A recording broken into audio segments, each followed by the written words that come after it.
if you look at the death rates of prisoners held by the British, there was less than 0.1% of our prisoners died. The Americans are slightly more, around 0.1%. Prisoners who ended up in the Soviet Union, 35% of them died.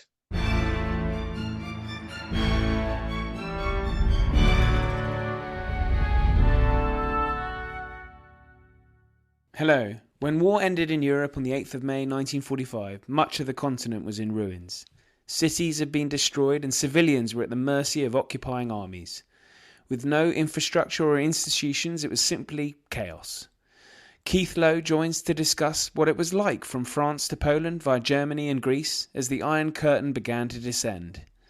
Plenty more great history to come, including Hitler's people, the fall of the Ottoman Empire, 18th century Europe through the eyes of a princess, and much, much more. So please do share to help the pod grow. Thanks to those who've given a kind review, but that's enough from me as I hand you over to Keith and myself on Europe after the war.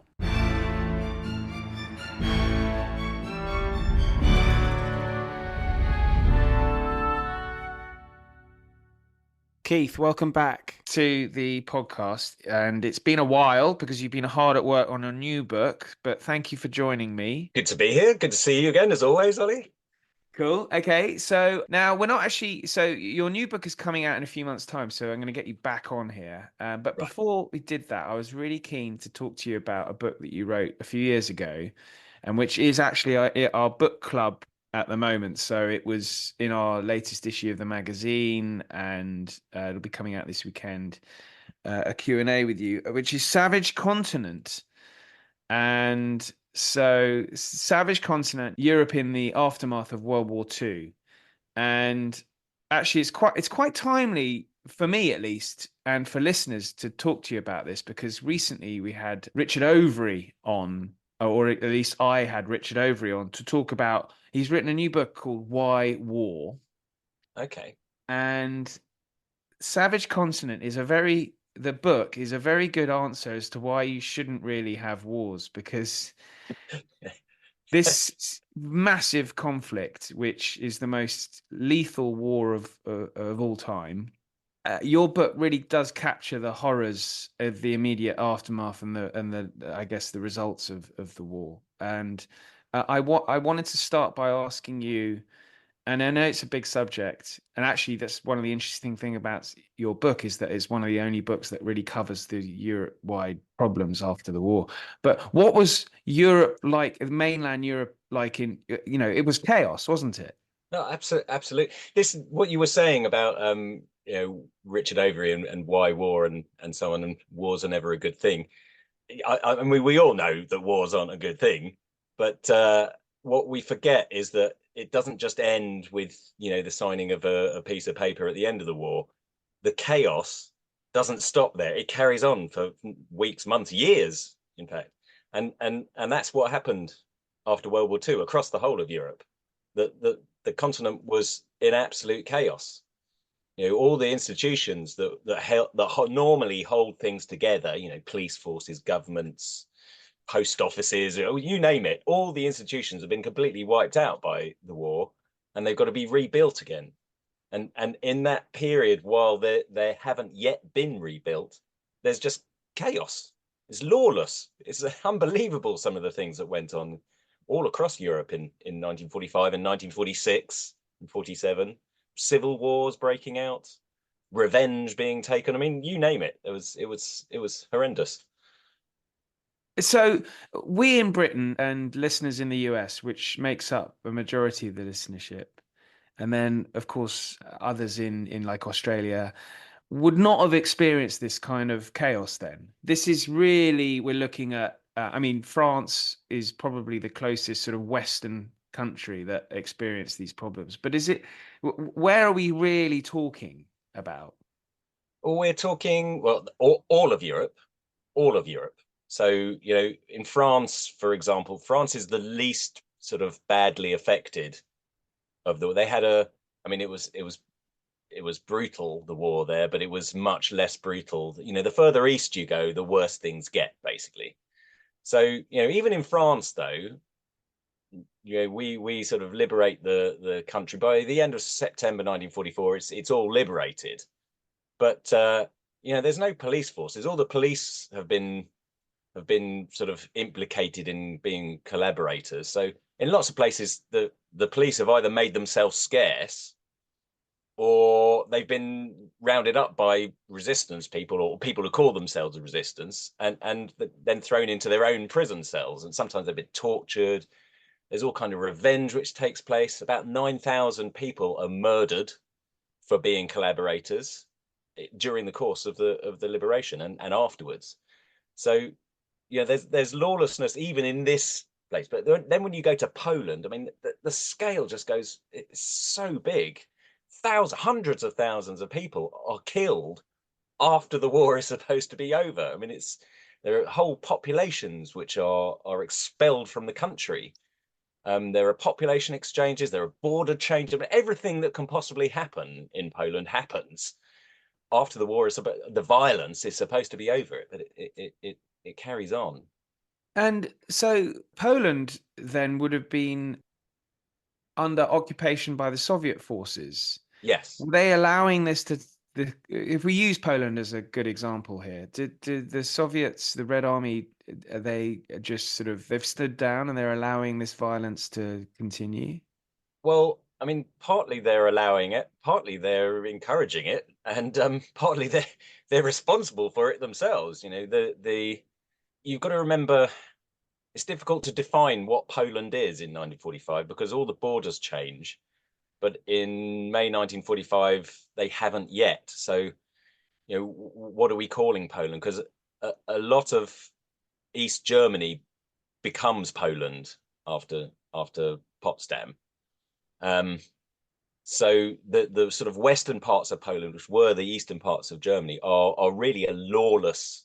It's like the Wild West. In fact, the Poles called it the Wild West at the time because they're trying to kick out the German population and replace them with Poles. And so they set up all these sort of concentration camps for Germans who were then treated really appallingly. I mean, it's not as bad as Auschwitz or anything, but it's still pretty appalling. Torture and all kinds of things going on, thousands of people being killed, and there are no police forces. There are Polish people arriving. They basically just got to stake their claim. There's a house, I'll take that one. So they do, and then someone else wants to have it. So then they have a fight over it. Women are raped in the streets. There's one guy I interviewed. His name was Zbigniew Ogrodzinski, and he was one of the first Polish officials to arrive in Stettin, as it was, Szczecin, as it's now called. And he was responsible for sort of trying to create a local government there. But really, he's got no power whatsoever. The only people who've got any power are the Soviet soldiers. So he's just walking down the main street. He's got his hand on his gun everywhere he goes because you never know who's going to leap out at you. And he comes across a bunch of Soviet soldiers raping a German woman just there in the street. And he's sort of horrified, throws up his hands, runs around the corner and finds the NKVD station. There's a couple of officers there, and he sort of shouts, and there's a woman being raped.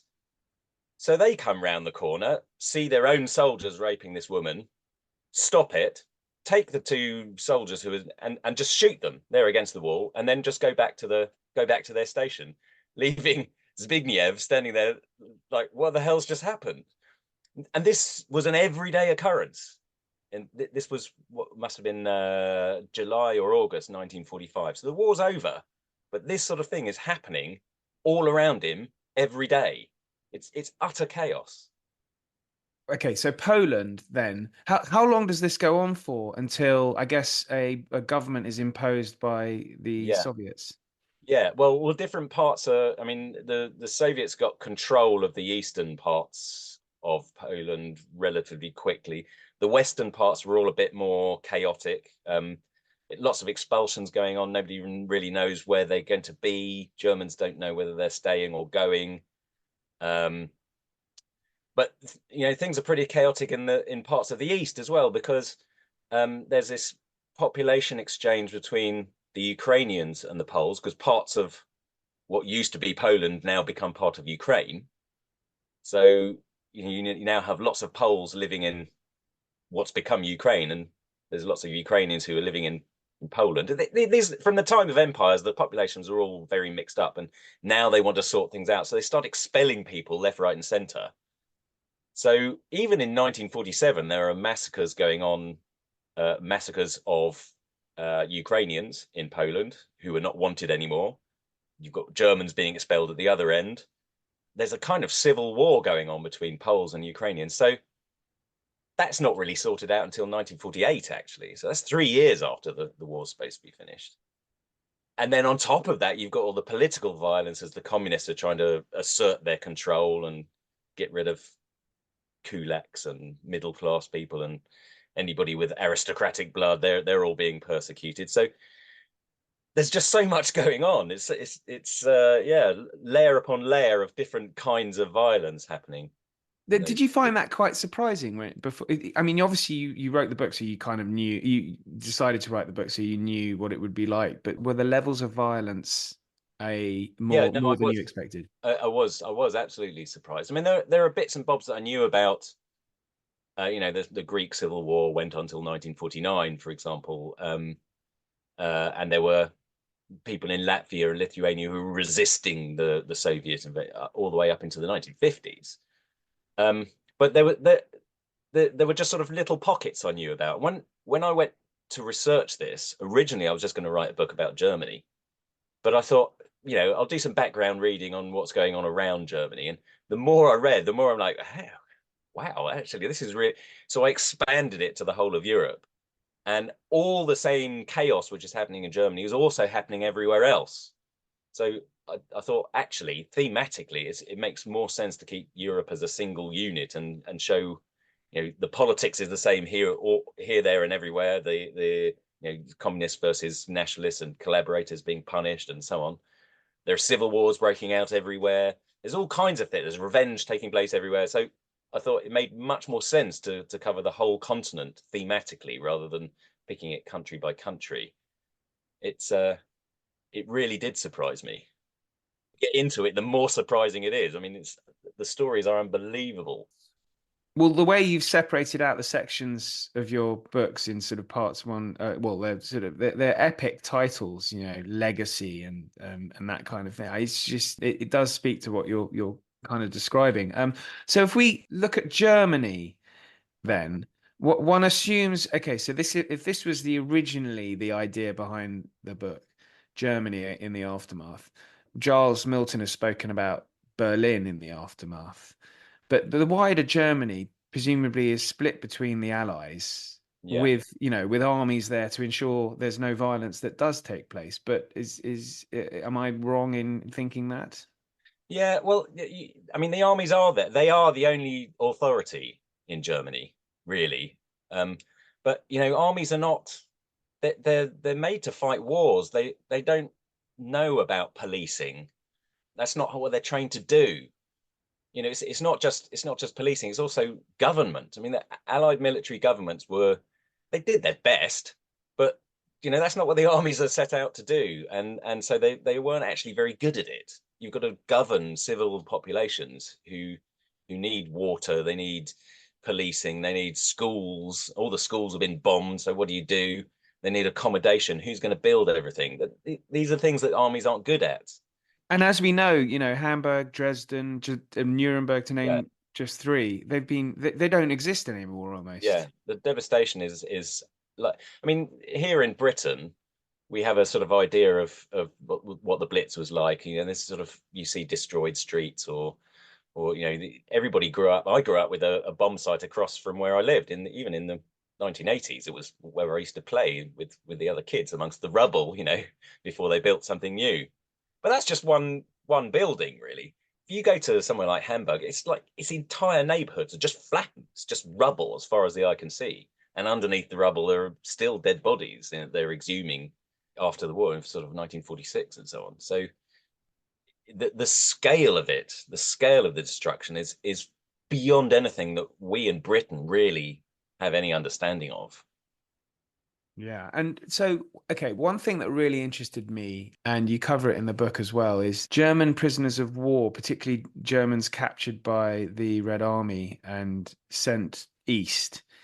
And one assumes that, after Potsdam, after treaties are signed, then every army sends their prisoners of war back to their home country within, a few months, and it's not really a prison sentence. But with German prisoners of war, they certainly are not sent back quickly, are they? No, no. Well, not even the British and Americans sent them back quickly.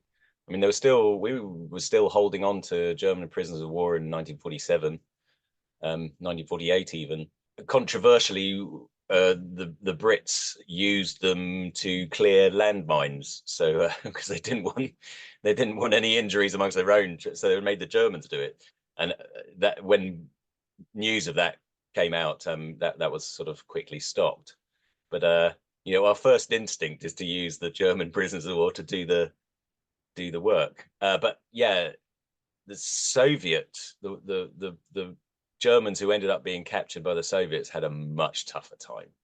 I mean, if you look at the death rates, for example, we held probably about 3.5 million German prisoners of war were held by the British in the summer of 1945, and another 3 million or And so. where were they, Keith? They were held in like big camps along the Rhine. They had these huge camps that held like 100,000 people in one place. So conditions were pretty awful. But we very quickly began releasing them because just didn't have the facilities to hold on to them for very long. The Americans held on to them for a bit longer and were determined that we're going to try a lot of these people. So they tried to sort of work out, sort the sheep from the goats, and try the officers and people who might have been responsible for war crimes and so on. But eventually, they too started letting them free earlier. The Soviets, on the other hand, they kept them in gulags up into the mid 1950s. So if you look at the death rates of prisoners held by the British, there was less than 0.1% of our prisoners died. Americans are slightly more, around 0.1%. Prisoners who ended up in the Soviet Union, 35% of them died. They never came home. So it just goes to show that if you're a German soldier, you don't want to be caught by the Soviets. You want to be caught by the Western allies. And actually, at the very end of the war, millions of Germans were trying to fight their way back to the West to try and be caught by the West, not by the East, because they knew what was coming. Yeah, that's an absolutely extraordinary statistic. Do we know roughly how many German soldiers were sent east, were captured by the Soviets? Yeah, around the same sort of number, about 3 million ish. 3 million, right? Yeah, Oh, it's absolutely mad numbers. You've mentioned this already with one example, but the experience of women and children across the continent as well. I mean, the weaker, I don't want to imply that, women are the weaker sex, but in this case, women and children are very much going to be targeted by those who are armed and stronger. And this is another horrifying result of the chaos. yeah. I mean, I'd hesitate to call the women the weaker sex because actually No, no, that's what I some meant. of them Yeah. are really impressive. But the children, absolutely, they're just children. They don't know what's going on, and they have a really tough time in the post-war. There's a lot in the book actually about orphans and kids who have got running around in the rubble with nobody looking after them, trying to survive. Then you've got all kinds of like kids who were kidnapped from their parents by the Nazis and because they were blonde and had blue eyes and given to new parents they've got to then be given back to their original parents at the end of the war. But a lot of them don't even remember their original parents. They speak German now. They don't speak Polish. What do they want to go to these strangers for? So that's really traumatic. Then there were lots of German soldiers who had sex with local women, and then the women had children who were called German babies, even though their mothers might have been Norwegian or whatever, and they're not wanted anymore. So you've got governments trying to expel children from the country. They lock up the mothers. They say the mothers, they slept with German soldiers, so they're obviously mentally deficient. So they put them in sort of homes for the mentally deficient, and then took their children off them and treated them as if they were orphans, and tried to ship them out to other countries, to Australia or wherever. I mean, it's really brutal, some of the things that happen to the kids, definitely. This is not a cheery book, Keith. Yeah, don't read it before bedtime. Yeah.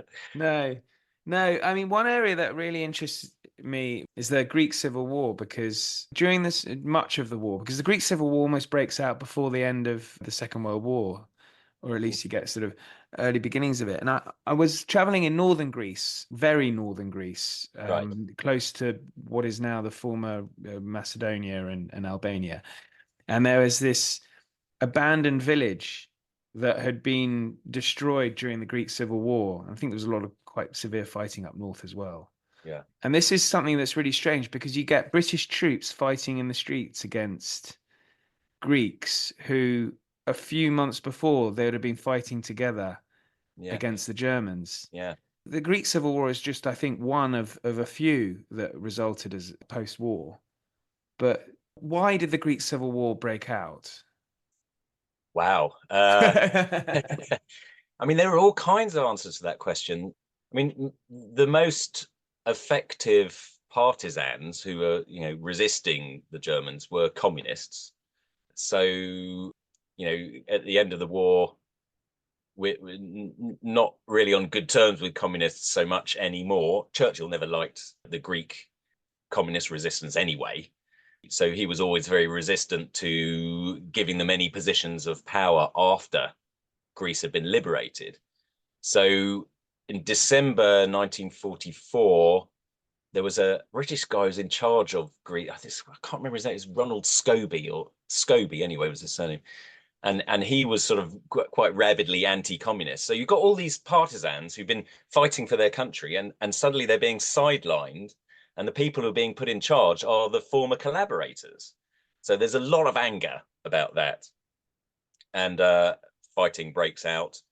The British, who are in control, take the side of the collaborators and start, like you say, fighting against the partisans. They even send Spitfires in to strafe them and so on. I mean, it's quite sort of dramatic. And that just sort of escalates over time.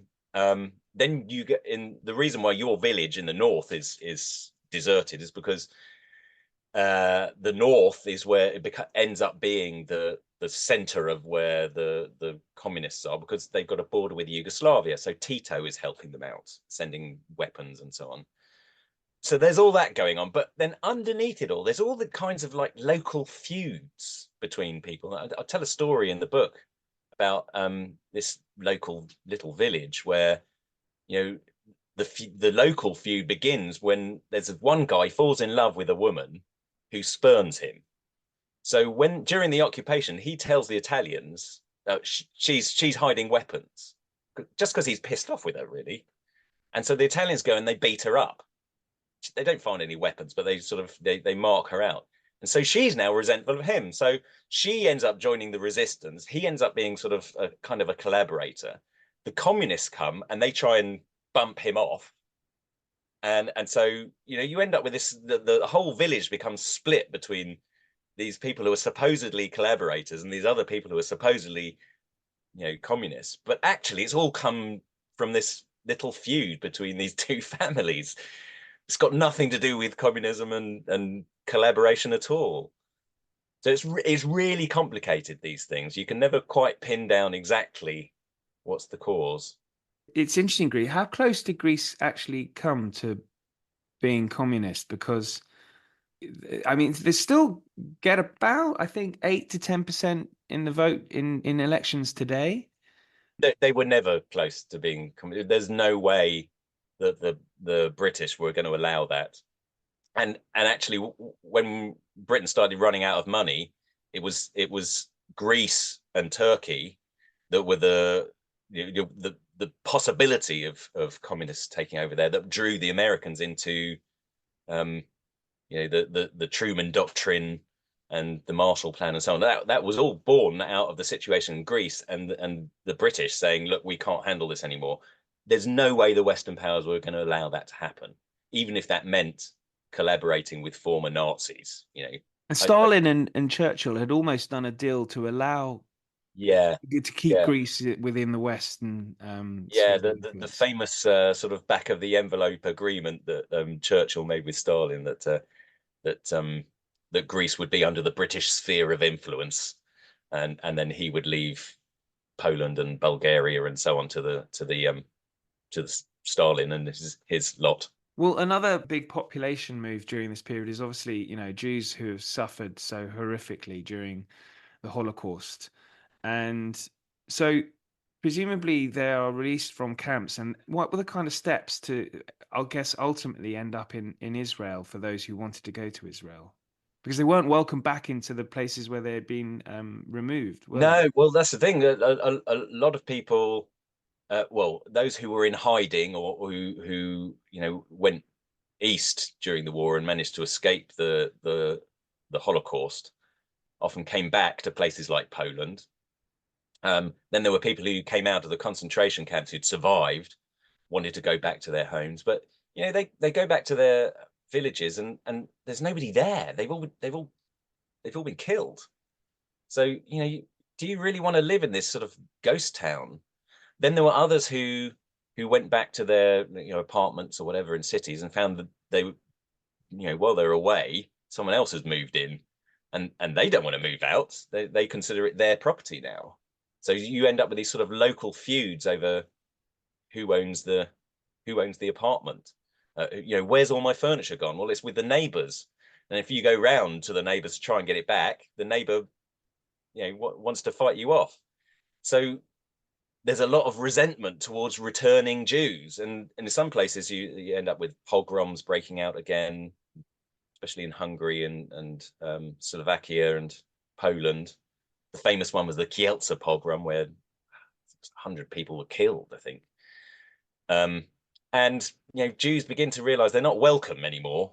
So in 1946, 300,000 Jews flee Eastern Europe and try to make their way to other countries. Some of them come to Britain, some to America, but most of them want to go to Palestine, as it was then.